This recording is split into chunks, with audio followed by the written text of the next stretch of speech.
Have you ever really thought about a word you use all the time? Well, today we're going to do just that. We're going to take the word berth and completely pull it apart. We'll be using the Simple English Dictionary as our guide to see what's really hidden inside. I mean, seriously, think about it. It's just 4 letters. We say it, we hear it, we don't give it a second thought. But is it really that simple? We're about to find out just how much meaning and structure can be packed into one of the most basic words in our language. Okay, so let's start at the very beginning, the most fundamental part of any word. Before it means anything, it's just a sound. So our first stop is phonetics, how we actually say the word birth. And right away, even a word this simple shows you a little something about different accents. In the UK, you'll probably hear birth. Notice how that R is kind of soft, but hop over to the US and it becomes birth with a much stronger, harder R sound. It's the same word, just with a slightly different flavor. And, to make things even more interesting, that sound has a twin, a homophone. The word berth, that's B-E-R-T-H, like a bed on a ship or a train, it sounds exactly the same. It's a great little reminder of how one single sound can point to totally different ideas. All right, so we've got the sound down. Let's start building on top of that and get into the meaning. The most common way we use birth is as a noun, and its main job is to describe that one thing we all think of first. And there it is, simple, direct. It's about a physical, real-world event, a new baby arriving. This is the core, the anchor for the word's entire meaning. Everything else kind of grows from here. This is where it all clicks, right? An example like this just grounds that definition in a real story that we can all picture. It shows us exactly how the word works when we're talking about one of the most universal human experiences there is.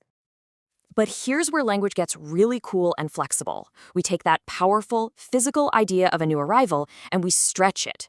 We apply it as a metaphor to talk about things that aren't even alive. So this second meaning is where things get a lot broader. It's not just about a baby anymore.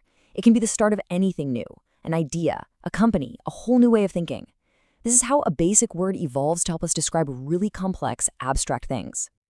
I mean, what a perfect example, the birth of the personal computer. It just captures that feeling of something brand new and revolutionary coming into the world. Obviously, no one literally gave birth to a computer, but it was the start of a whole new era for all of us. Okay, so we've looked at birth as a noun, as a thing or an idea. But what happens when it's an action? Let's switch gears now and see how birth works as a verb. So this is like the word's toolkit when it wants to be a verb.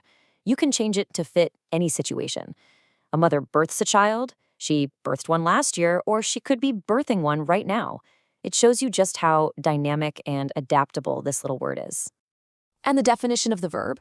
Well, it's just as direct and to the point as the action itself. To birth is simply the act of giving birth. It's a more active, punchy way of describing that same incredible event we started with. Okay, we're almost there. To really get the full picture of birth, we've got to look at its family tree. Understanding the words it's related to, its synonyms, and its total opposites, the antonyms, that's what really locks in the meaning for us. And this lays it out so clearly. On one side, you have its synonyms. Beginning, start. No surprise there, right? They reinforce that core idea. But look at the other side, the antonyms, death, end. That contrast is what gives the word so much power. Birth isn't just a start. It's the beginning of a cycle that has a definite end. It's that tension that makes the meaning so profound. So think about where we went. We started with just a sound, birth, and we ended up talking about the entire cycle of life and death, technology, and human experience. All of that was packed inside one little, everyday word. It really makes you wonder, doesn't it? If the word birth has all this complexity hiding inside, what other simple words are we just totally taking for granted? What simple idea in your life deserves a second look?